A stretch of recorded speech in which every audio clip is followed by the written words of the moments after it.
como eu estou comemorando 35 anos de casado, esta semana, dia 21, segunda-feira, então eu resolvi falar nesta semana sobre casamento.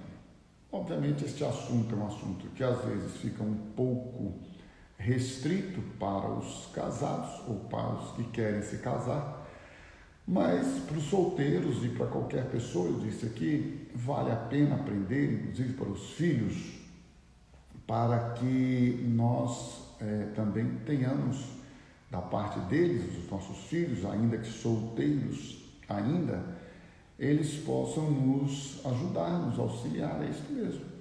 É uma coisa que eu tenho falado aqui, falei ontem, e às vezes eu sou meio incisivo, quase veemente, mas você que vai me conhecendo devagarinho, vai ver que a minha aparente insanidade, muitas vezes, é de desespero pela sua vida, pela sua alma, pela eternidade, pelo seu bem-estar, para que você possa ver uma vida abundante em Cristo, como Ele nos prometeu, não é? Porque a gente está vivendo num mundo, segundo o próprio Jesus, que jaz no maligno.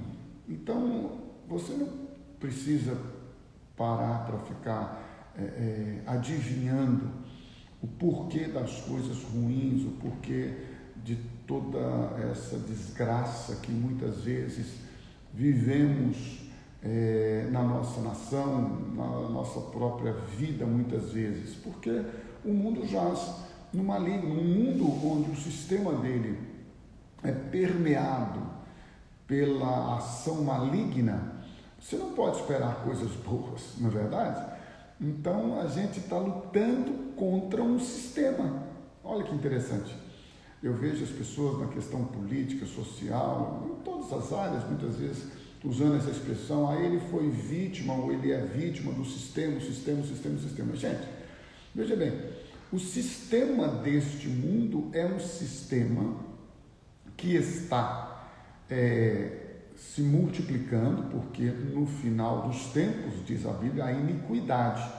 A ciência vai se multiplicar, né? Nós temos desfrutado de uma expansão, de um crescimento, de uma evolução da ciência como nunca antes. Haja vista que o homem tem ampliado, aumentado o seu tempo de vida na Terra, por causa mesmo do conhecimento científico que tem nos oferecido uma melhor qualidade de vida no que diz respeito às questões físicas, orgânicas.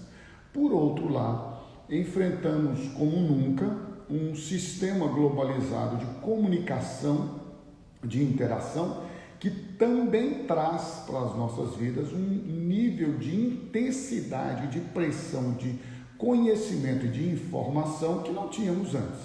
Mas, dito isso, nós precisamos entender então que o mundo continua e vai continuar, ninguém vai parar até que Jesus volte, toda a sua palavra e todo o seu propósito se cumpra, tudo vai continuar como já está planejado. Bem, dito isto, casamento, relacionamento conjugal. Aí a pessoa pensa, é para o solteiro, não é para o solteiro, é para o casado, para o divorciado, porque não vai casar mais para o viúvo, para a viúva. Bem, eu acho o seguinte, conhecimento bíblico e a gente ter uma informação, ainda que para nós não sirva de formação, dependendo da situação civil que nós estamos, todo conhecimento para compartilhar, eu acho que ele é rico. E o princípio que nós temos adotado aqui é este. Por exemplo, na segunda-feira nós vimos a importância do diálogo e do discipulado, da ajuda, do acompanhamento, da cobertura. Gente, eu vou insistir nisso a semana toda, só uma semaninha. Fundamento de qualquer relacionamento, mas estamos falando especificamente do relacionamento conjugal, é o diálogo. O diálogo, você e eu não podemos perdê-lo jamais, e se o fizermos, se a gente se perder e não tivesse o silêncio tomar conta do nosso relacionamento conjugal, a gente deve buscar ajuda imediatamente. Não deixe de buscar ajuda, porque sem diálogo você não consegue dar sequência ao seu relacionamento conjugal. Infelizmente, provavelmente ele ele vai para o fracasso. Diálogo, base, fundamento do relacionamento conjugal. Expressar, falar, conversar, expor, diálogo. Em contrapartida, se você está com dificuldades no diálogo, procure ajuda, discipulado, acompanhamento, cobertura. Alguém maduro, alguém que tenha experiência cristã. Obviamente, eu não estou dizendo aqui ao contrário, se necessário for, busque terapia conjugal com um psicólogo, com gente da área, não é nenhum problema. Eu só penso e entendo que você deva esclarecer para o seu terapeuta, né, conjugal, que os princípios que você quer adotar são princípios cristãos bíblicos. Só dizer isso para ele: olha, eu gostaria que nossa conduta aqui fosse pautada em princípios cristãos bíblicos. Não importa se ele é religioso, se ele não é, se ele crê em Deus, se ele não crê, se ele crê na Bíblia, se ele não crê, ele vai trabalhar dentro dessa percepção de sensibilidade, com certeza ele terá competência para isso. Diálogo e ajuda, discipulado, acompanhamento. Alguém que tenha experiência na vida para te ajudar.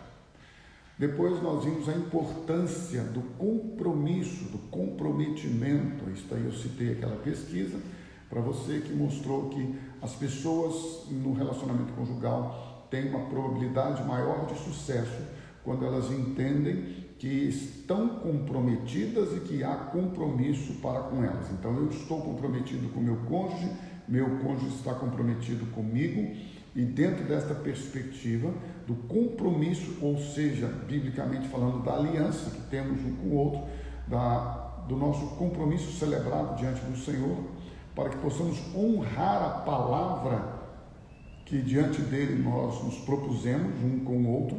Então é compromisso e, obviamente, nós falamos a aceitação, o entender o outro, o aceitar, o entendimento no sentido de aceitar o outro, lembrando que ninguém muda ninguém. Vou repetir para você: ninguém muda ninguém. Você pode, pelo poder financeiro, pelo poder psicológico, no sentido de estabelecer uma ameaça, seja ela explícita ou velada, você pode até controlar ou pensar que controla as pessoas.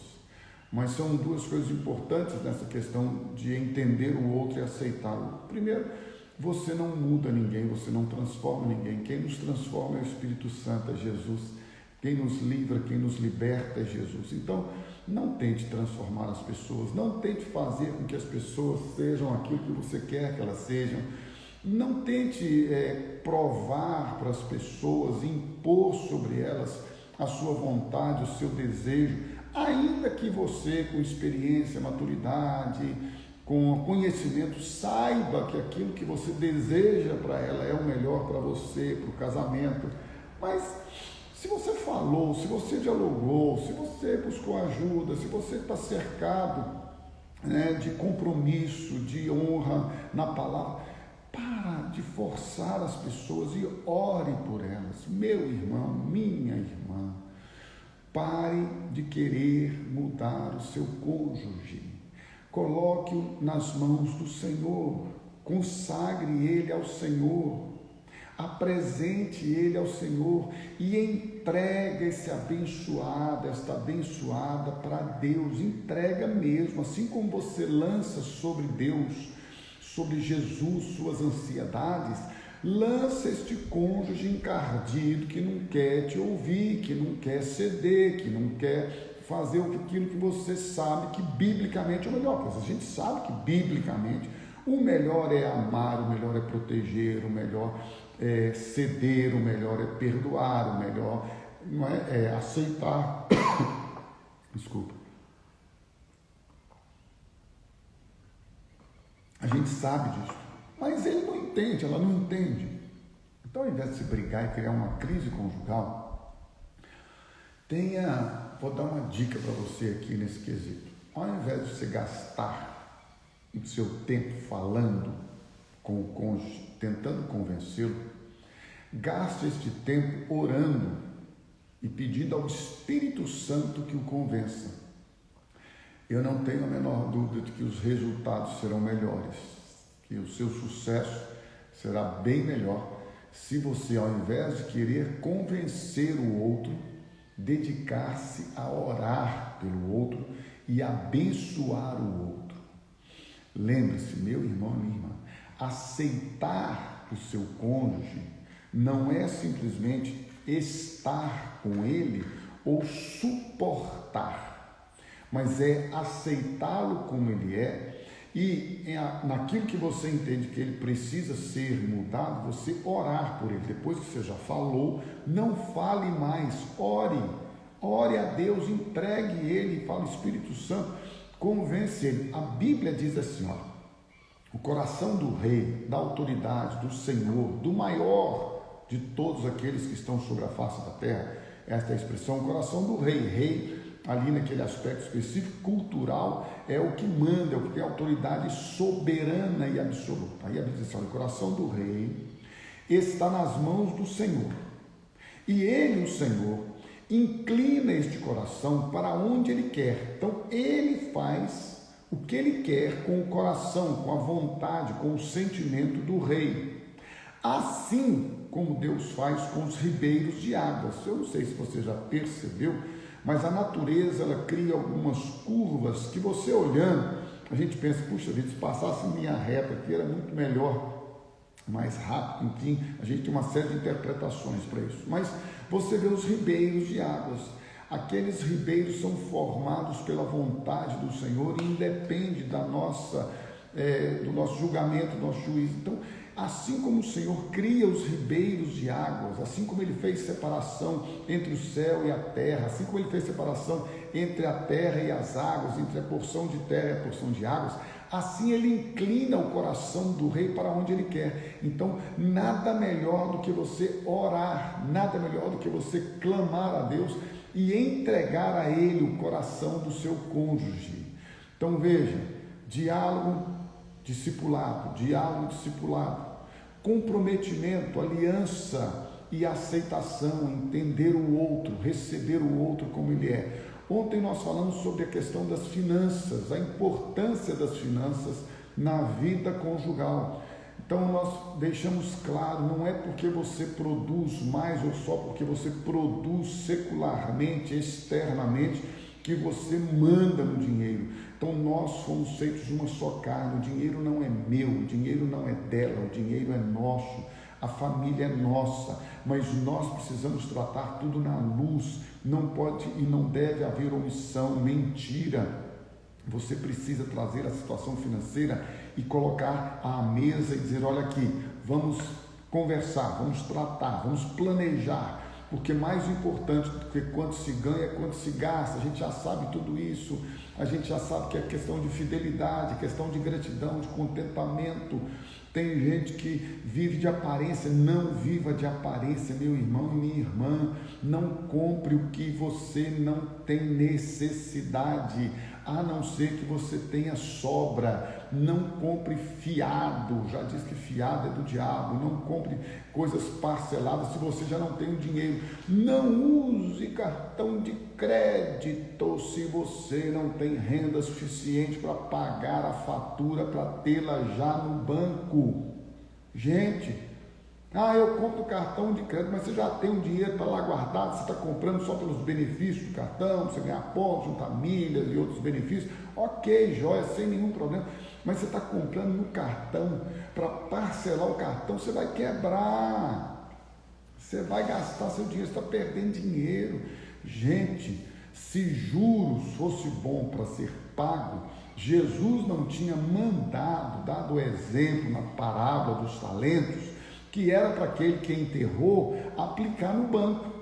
Jesus nos ensinou que já que tem que ter juros neste mercado financeiro, neste sistema, já existia naquela época, então nós temos que receber e não pagar. Então junte o seu dinheiro, tenha o seu dinheiro. Agora, se você já tem o seu dinheiro e quer parcelar algo por questão de segurança, eu, dependendo da compra que eu faço na internet, eu prefiro parcelar para ter o recurso, de depois poder depois poder entrar, entre aspas, num litígio, se for necessário, caso não seja cumprida aquele contrato, cumprido aquele contrato de compra que eu fiz da mercadoria. Mas fora isso, você tem que ter o dinheiro antes guardado. Então, finanças não é algo para você trazer problema para o seu relacionamento conjugal.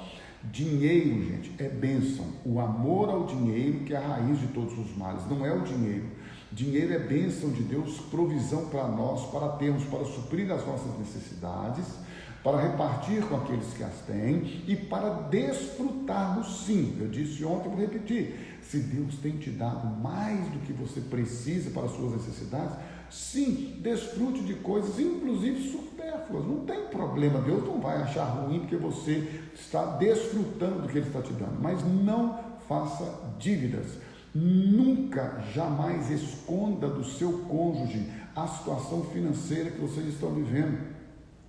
Nunca, jamais você, mulher, compre algo, faça alguma conta. Gente, maridos, meu irmão, você tem que entender, deixa eu dar uma explicação para você. Eu uso a camisa de domingo, normalmente eu saio domingo da reunião de manhã, eu uso a camisa, suou um pouquinho debaixo do braço, nem isso. Aí no domingo, na segunda de manhã, eu vou fazer a live, normalmente eu uso a camisa do domingo que eu usei no culto da manhã. Aí a Áurea fala toda vez, você vai usar essa camisa? Já usou ela ontem. Não vou usar, eu não estou preocupado com isso. Irmãos, nós homens, se tiver, eu tenho umas 2 botinas aqui por causa do Alto Vale, mais isso, mais aquilo, outro, um sapato preto, um sapato marrom, a nossa vida é assim, 3, 4, 5 calças jeans, você já vai revezando com aquilo, blusa você troca, até ela ficar desbotada, de vez em quando ela chega lá no guarda-roupa, tira um monte de blusa que já está esgaçada, aí eu não estou preocupado com isso. Mulher não, meu irmão, mulher é diferente, mulher tem 87 pares de pés, não sei como, elas têm. Então, a sapateira minha ocupa um bichinho lá daqueles lá, 2 daqueles lá. Então, dela ocupa o resto. Enfim, mulher assim. Então, meu irmão, minha irmã, entenda isso na sua cabeça. O dinheiro que a sua esposa gasta é diferente do dinheiro que você gasta. Ela gasta com coisas que ela entende que é para ela algo que vai trazer satisfação e você também. Só que é diferente. Então, senta, discute, esclarece, estabelece, põe ali para poder tratar. Então, quando você entende isso, dinheiro é bênção, dinheiro nunca é maldição, a não ser que você o ame. Se você ama o dinheiro, você está sujeito e escravizado a ele. Se você o tem como algo que vem de Deus para a provisão das suas necessidades, tenha contentamento e gratidão com tudo que Ele tem te dado. Nunca, jamais esconda do seu cônjuge questões relacionadas a finanças, a gastos e a ganhos. Coloque tudo para que vocês trabalhem juntos. Obviamente, vou esclarecer, fiz isso tudo ontem, né? Faço de novo. Existem situações específicas de descontrole financeiro, administrativo, que alguém precisa assumir, blá, blá, blá. Então, faça isso, né? Pessoal, o que eu falo aqui é de forma generalizada, tá bom? As questões específicas eu também as entendo perfeitamente. Disse ontem, vou repetir, que você pode e deve trabalhar, se você entende que deve trabalhar secularmente. Mas se você pode e quer e entende que deve ser esposa e mãe, e o seu marido consegue manter a casa desta forma, para que você se dedique à criação e educação dos seus filhos, então faça isso. Hoje, quinta-feira, eu vou falar sobre educação de filhos, um tema muito delicado, principalmente para nós cristãos, que somos ensinados que o pecado, que a malignidade nasce com a criança.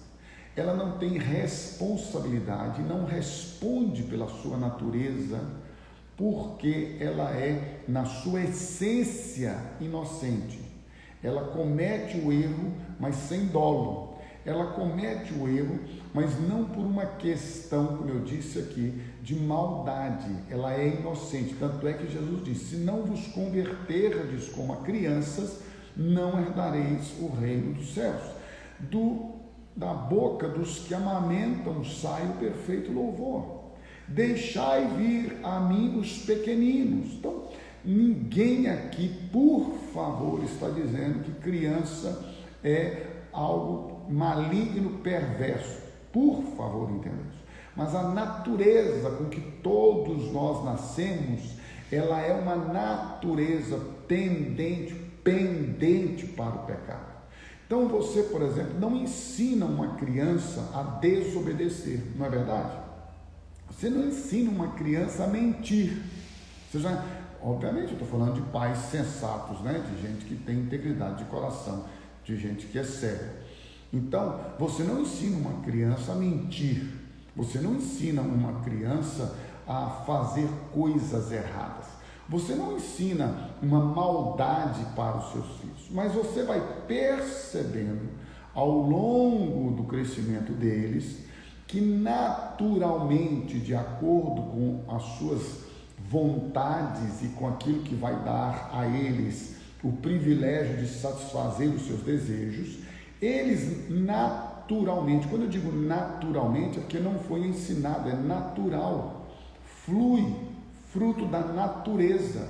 Então, esta natureza vai fluindo na vida das crianças e elas vão mentindo, elas vão fazendo as coisas erradas, elas se tornam omissas. Por exemplo, você fala com uma criança para não colocar o dedo na tomada. E aí a primeira coisa que ela faz é querer colocar o dedo na tomada, a mãozinha no forno que está quente, que você explica, você fala, mas ela quer. E aí nós temos o princípio da criação bíblica, que nos ensina que você deve disciplinar os filhos.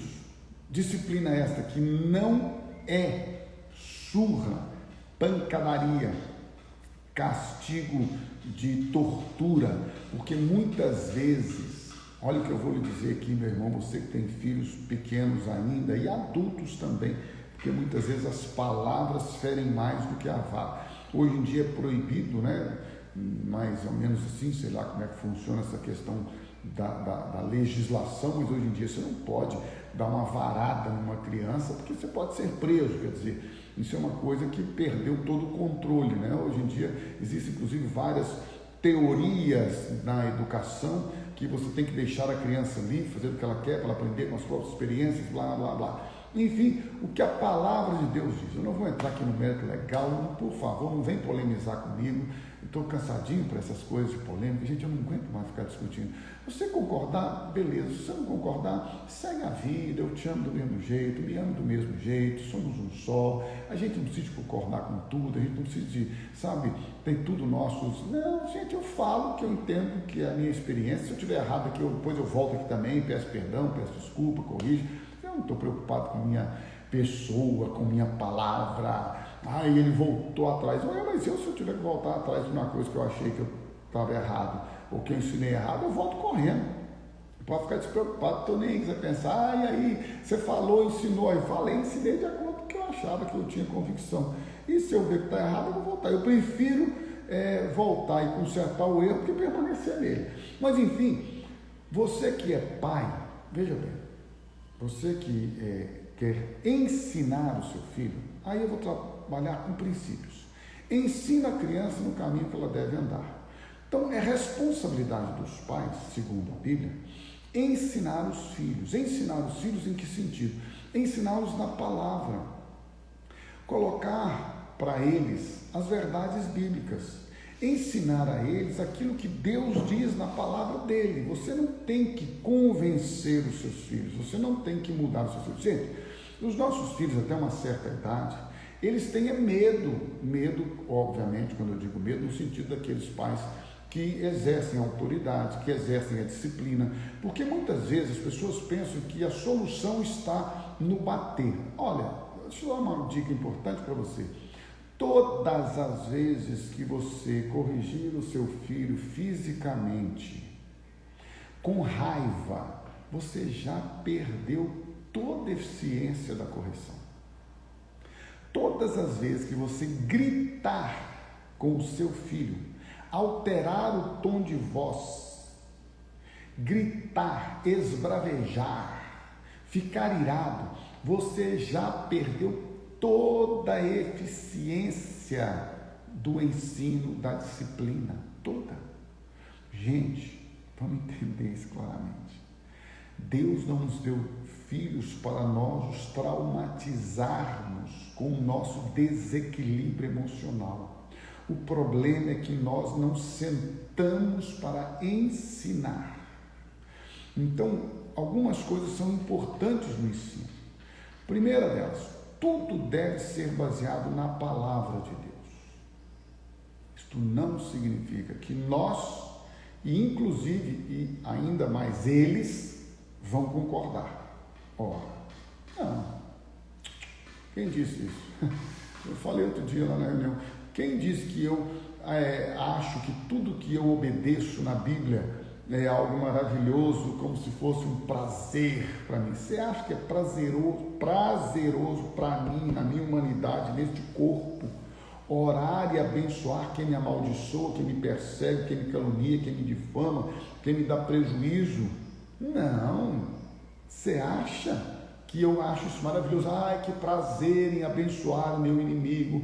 Oh, Senhor, que alegria eu tenho em bendizer o que me maldiz. Oh, Deus, abençoa aquele que me roubou, que me deu prejuízo. Você acha que eu tenho prazer? Não, eu faço isso por obediência à palavra de Deus.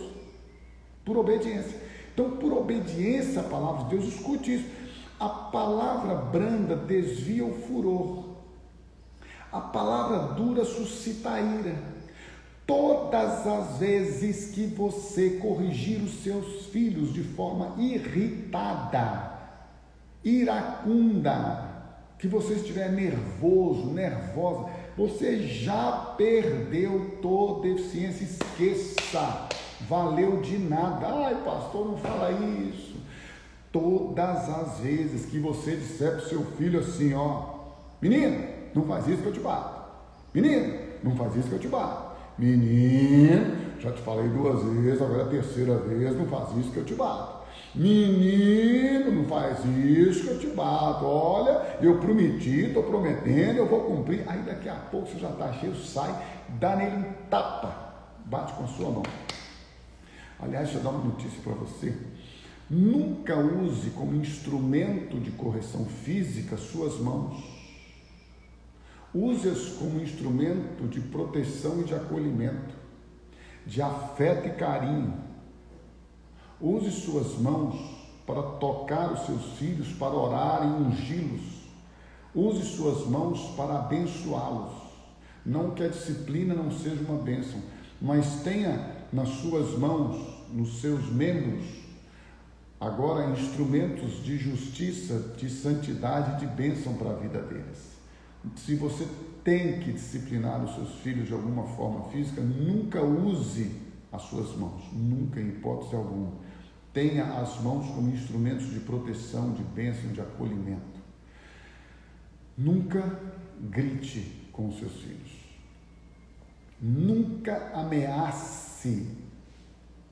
Nunca ameace. Sente com eles e converse com eles. Meu irmão, minha irmã, se você deu uma bola para a criança brincar dentro de casa, para que você está nervoso se ele quebrou seu enfeite, seu lustre, seu espelho, se ele sujou a parede? Para que você me deu um conjunto de lápis de cera maravilhoso para ele e não ensinou para ele, não ofereceu a ele uma resma de papel, um quadro, e disse para ele que não pode pintar a parede? Eu disse que não podia pintar a parede, mas o que você deu para ele não pintar a parede? Você deu para ele os lápis, as canetinhas, você deu, você que deu, alguém que deu e você aceitou. Ele precisa de espaço para expressar sua criatividade. Aí ele vai pintar sua parede. Agora, deixa eu dar uma notícia para você. Quanto vale a pintura da sua parede para você bater no seu filho, gritar, xingar, estressar-se? Meu irmão, quanto vale, pelo amor de Deus, o seu banquinho desse seu carro que você idolatra, que sujou de biscoito, derramou água? Eu não estou dizendo você ser porco e deixar sujo, Aliás, vai aqui a dica, né? Não posso perder a oportunidade. Tudo aquilo que é sujo na sua vida, porta-luvas, porta-malas, o carro, mostra simplesmente o interior da sua existência e da sua alma. Eu só estou dizendo o seguinte: se ele sujou, limpa. Ensina ele o que pode, o que não pode, o que deve, o que não deve, onde comer, onde beber. Você deixa seu filho sentar-se no sofá. Ele devia alimentar-se à mesa, no lugar de assentar-se à mesa. Pelo menos Jesus nos ensina que ele estava sempre à mesa nas refeições. Aí você deixa o seu filho ficar assistindo televisão, assistindo o que for lá para te dar tempo, né, para aliviar sua sobrecarga de educação. Aí ele está comendo no sofá da sua casa, você acha ruim quem tornou, você acha ruim que sujou. Ora, se você deixou, você está achando ruim com o quê? Lugar de comer é a mesa, mas se você deixou ele lá no sofá, paciência. Agora, não grita, meu irmão e minha irmã, não berra não, que seu filho não é surdo. Por favor, se você tiver entendimento claro de que as coisas acontecem, o filho fez uma bagunça, o filho fez algo que não deveria, converse, dialogue, mostre. A última, a extrema disciplina física, a extrema, você deve evitar a todo custo. Por quê? Porque normalmente os nossos filhos estão refletindo alguma coisa que está dentro deles. É óbvio que tem a infantilidade, a maturidade, criancice, gente, é óbvio que tem. Mas eu estou aqui para os pais que estão iniciando a carreira, tem um livro chamado Pastoreando o Coração da Criança. O autor é Ted Tripp, Pastoreando o Coração da Criança. Eu li este livro algumas vezes e eu recomendo. Eu estou ficando já, né, domingo agora, eu faço 55 anos, eu já estou numa fase agora, irmãos, que eu estou já me dando alguns direitos, algumas regalias. Por exemplo, eu vou conversar com um casal, com uma mãe, alguém, que eu falei assim, olha, leia o livro, tal, para educar os filhos, tal. Aí depois a pessoa me liga ou me encontra, marca para eu atender. Pastor, vem aqui falar que nós estamos com um problema com meu filho. Aí eu pergunto assim, né, de boa, vocês leram o livro que eu recomendei? Aí a pessoa, não, mas nós vamos ler, não, eu comprei, mas está lá, porque o menino, estou fazendo aqui, então assim. Depois que você lê, a gente volta a conversar. Não, mas precisa resolver. Não, depois que você lê, a gente volta a conversar. Aí eu digo e falo assim, ô irmãozinho, você podia ler o livro, você e sua esposa, As 5 Linguagens do Amor. Amanhã eu vou falar sobre isso, tá? Mas aí eu falo com uma abençoada assim, ó, leia As 5 Linguagens do Amor, um livro sobre relacionamento conjugal, para a gente aprender como, né, tratar o outro, suprir a necessidade do outro, enfim, tal. Aí o casal sai dali feliz da vida, bafou o fogo, né? Chega lá em crise, vou separar, vou matar, vou morrer, aquela coisa toda. Aí saiu dali do escritório, feliz da vida, aí passa, bafou a crise, que a gente é assim, só quer resolver o problema do fogo, né? Tá igual agora nos lugares aí do Brasil, a gente só quer que venha a chuva e apague o fogo. Aí apagou o fogo, mas a brasa tá lá. A brasinha está lá, por fora, por cima está até pretinho. Você fala, olha, acabou, não tem mais fogo, mas está por baixo a brasinha lá encostada, está camuflada. Aí passa um tempo, o bicho pega de novo, aí vem eles de novo. Aí eu falei, e aí, como é que foi? Ei, pois vocês leram o livro? Não. Então nós vamos fazer isso, vamos parar aqui agora, vou orar com vocês, vocês vão para casa. Não, mas se não sair daqui agora, resolvi, nós vamos divorciar. Eu falo, ô gente, não divorcia não. Deus abomina o divórcio, Ele odeia o divórcio, você não. Vamos orar, vocês voltem para casa, tira esse tempo que vocês estão aqui comigo, o tempo que vocês estão brigando, e vai ler o material que eu falei. Dica boa para você, né? As 5 Linguagens do Amor, leia. Pastoreando o Coração da Criança, leia. Vai ganhar neném? Nananenê, leia. Quem quer crescer tem que ler, quem quer evoluir na vida tem que ler, tem que aprender.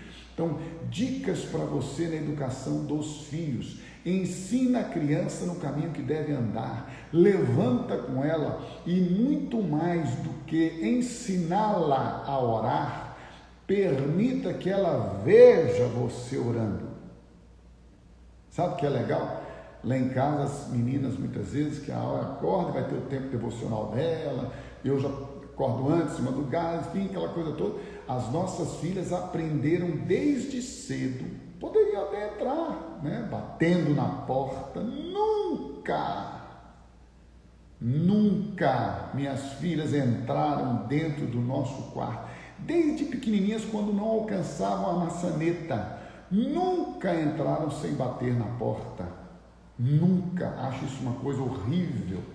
Gente que não tem educação, não ensina os filhos que não pode entrar nunca no quarto sem bater na porta antes, tem que bater.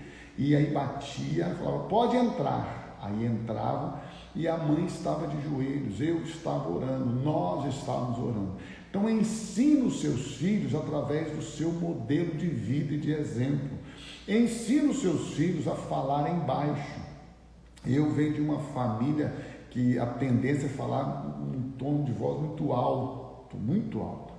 Então eu brinco com a turma que se tivesse minhas irmãs e eu tenho 3 irmãs, se tivéssemos nós 4 conversando, a gente morava na esquina da Dom Pedro II com a 7 de setembro aqui no centro de Valadares. Se a gente estivesse conversando lá no jardim de inverno que a gente tinha na nossa casa e passasse alguém do lado de fora, chamava a polícia e falava, estão matando uma outra aqui. Logo quando eu casei com a Áurea, eu lembro que a gente andava de carro e às vezes eu gesticulava tanto ao volante, falando, que até hoje eu gesticulo muito ainda, mas eu dizia, que aí a Áurea brincava comigo, nossa, as pessoas devem achar que quem está passando de fora, que você está brigando demais comigo. Então é isso. Outro dia eu estava aqui no Alto do Vale, minha mãe chegou com as irmãs aqui, e ele está aí, não está aí, eu estava uma distância aqui, olhando uma cerca lá embaixo, e aí não sei quem, eu acho que foi a Julita, que falou, não, aquele lá é meu pastor. Por quê? Olha o tanto que ele mexe e gesticula os braços. Então eu venho de uma família que falava muito alto, então eu tive que me reeducar. Então, ao invés de mandar os seus filhos falarem baixo, ao invés de falar com seus filhos para não gritarem, fale você baixo primeiro. Dê você o exemplo. Ensina a criança, o melhor ensino é o exemplo. Ensina a criança a orar, não é mandando ela orar, nem orando com ela, mas permita que ela veja você orar. Ensina a criança a conhecer as Escrituras Sagradas, não é mandando ela decorar versículos, não. É você lendo a palavra de Deus com ela. Este é um ensinamento, este é um mandamento bíblico. Ao sentar, ao levantar-se, ao caminhar, ao deitar, fale a palavra, converse, ministre a palavra, dê a sua vida para a edificação daquela herança ou da herança bendita que Deus te deu, que são os filhos. Os filhos são herança bendita do Senhor. Então você pode receber os seus filhos como herança bendita.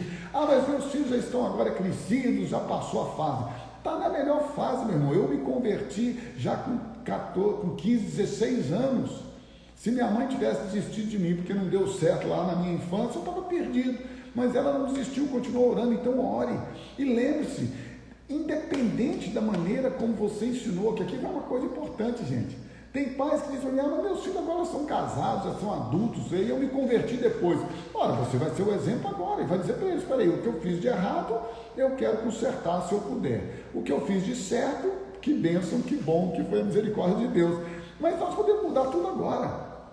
A gente não precisa ter desespero. Ah, mas agora passou meu filho, agora já é adolescente, e agora ele já está vivendo a impiedade, a iniquidade do mundo. Mas Deus vai convertê-lo, Deus vai alcançá-lo. O nosso Deus é um Deus que promete que os nossos filhos são herança dele, independente da idade. Desde que eles foram planejados, desde que eles foram dados a nós, desde que eles foram presenteados a nós, eles são projeto de Deus, discípulos do Senhor, e não serão para a perdição. Ao contrário, todos os nossos filhos serão discípulos do Senhor, mas você e eu somos os responsáveis por fazê-los discípulos de Jesus, seja na infância, seja em qualquer tempo, em qualquer idade. Eles podem estar casados já. Se você conheceu a palavra de Deus hoje, se você converteu-se hoje, você vai entregar os seus filhos, sua família, sua descendência, e vai dizer, minha descendência agora será bendita sobre a face da terra. A minha descendência, porque a partir da minha vida eu quebro todas as maldições que porventura tenham existido acima da minha existência, na minha ascendência, porque a partir de mim, na minha descendência, virá a bênção do Senhor, porque eu estou debaixo de uma aliança de paz, uma aliança onde a palavra de Deus diz que eu verei, como já tenho visto as filhas das minhas filhas elas serão benditas, elas serão abençoadas, porque o nosso Deus é o Deus que abençoa 1000 gerações. Ele vai abençoando, abençoando, abençoando.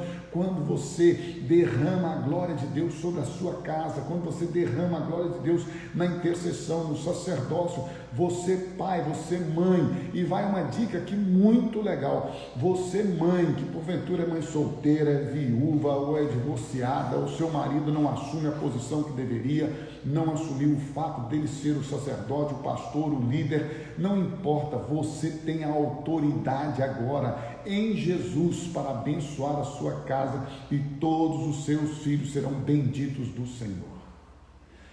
Educação de filhos é um princípio bíblico.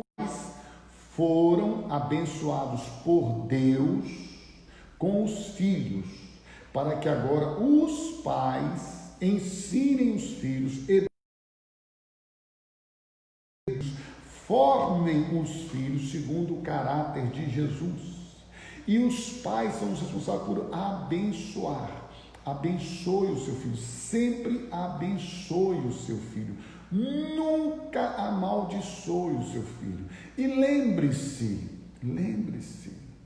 não importa o que ele esteja fazendo, como ele esteja vivendo, a bênção de Deus está sobre ele, o cuidado do Pai está sobre ele, e ele será alcançado com a graça, com a misericórdia, com a bondade do Pai. E com certeza não tereis filhos para a perdição, mas todos os vossos filhos serão discípulos do Senhor. Lembre-se, melhor do que palavras é o nosso exemplo. Melhor do que dinheiro, presente, roupa, brinquedo, é a nossa companhia. Se você tiver a oportunidade um dia de encontrar com a Daniela e com a Camila, minhas filhas, quando elas tinham 4, 5 anos ali, 6 anos mais ou menos, nós compramos uma outra área rural no Baguari, e você vai perguntar para elas das lembranças que elas têm. Uma caixa d'água daquela de amianto, que hoje já não fabrica mais, cheia de água. A escada para esta piscina de 1000 litros eram tijolos de barro, elas entravam lá dentro. Eu corria, saía e elas ficavam naquele redemoinho. Depois era uma tapera de 4 paus de eucalipto, com folhas de coqueiro por cima, e ali debaixo a gente brincava, quando a gente estava comprando e construindo ainda, e ali a gente brincava. Quem participou, a turma das antigas aqui, dos aniversários delas, eram a céu aberto, na terra, mesinha de ferro, balão amarrado na cerca, e ali a gente comemorava os aniversários. Argila e brinquedo de argila. A gente sentava-se com elas e fazia panelinha, bonequinha, não sei o que, sacos de argilas, comprado lá no Lolô, lá no Baguari, e a gente ia para lá para poder brincar de argila com elas. Água no barranco, papelão e descer. Precisa de dinheiro para você ter barranco, papelão, balde d'água, saco de argila. Se você não tiver dinheiro, fala comigo, eu dou um saquinho de argila para você brincar com sua filha. Forneço para você também excelentes caixas de papelão para você brincar com seus filhos. Seus filhos não querem os brinquedos, eles querem que você brinque com eles. Seu filho não precisa de roupa para se mostrar. Seu filho precisa ser agasalhado por você, aquecido pelo seu toque, pelo seu afeto. Seu filho não precisa de intelectualidade, de cultura que o mundo possa oferecer. Não estou dizendo que você não possa dar isto para ele. Deve dar isto. Eu estou dizendo que seu filho precisa de informação do modelo bíblico a partir da sua vida. O que seu filho precisa é que você ande com ele e ensine a ele os princípios cristãos a partir da sua vida, da sua atitude, do seu proceder. Então, educação de filhos não é criar, não é suprir as necessidades no sentido do seu vestuário, da sua alimentação, não, isso também. Mas é você estar com Ele, é você ser amigo dEle. Eu não sei contar as inúmeras vezes que a Áurea, eu ia dormir meia-noite, depois ficar com as meninas, 1h da manhã, e ela chegava no quarto 2, 3 horas da manhã, porque estava ouvindo o que as meninas tinham para falar. Chama-se amizade. Eu não sou amigo da minha filha, não, eu sou pai. Não, eu sou amigo dele, amigo delas, sou pai, eu não sou coleguinha para ser tratado no mesmo nível de liberdade, né, entre aspas. Eu sou amigo, dou a vida, sou pai, sou autoridade, sou pastor, sou sacerdote, fui provedor, hoje meus genros que são, mas enfim, amizade é bíblico. O que a gente tem que ter cuidado é para não ser infantil, como algumas mãezinhas e paizinhos querem ser tão boizinhos e gatinhas, nem existe mais isso hoje, né? Mas enfim, com as filhas, aí é ridículo, né? Já cai no ridículo. Mas então, seja maduro o suficiente para ser pai e mãe e não caia no ridículo de achar que é coleguinha dos seus filhos. Enfim, que Deus te abençoe, que Deus te guarde. Lembre que seus filhos são uma bênção, que eles têm o melhor de Deus para viver nesta terra através da sua vida. Amanhã eu espero você aqui às 8h em ponto. Vamos falar sobre as 5 linguagens do amor, um livro também muito maravilhoso, que eu tive o privilégio de já ler algumas vezes. Amanhã a gente vai compartilhar algumas coisas sobre essas linguagens. Que o Senhor te abençoe, que o Senhor te guarde, que o Senhor faça resplandecer sobre você, sobre a sua casa, sobre os seus filhos, a bênção que vem dele, que ele te prospere em todos os seus caminhos e que em todo tempo a alegria do Senhor seja o seu renovo, que a alegria do Senhor seja a sua força e que pela bondade e pelo poder dele, ele que começou esta boa obra na sua vida, venha a aperfeiçoá-la até a volta de Cristo Jesus.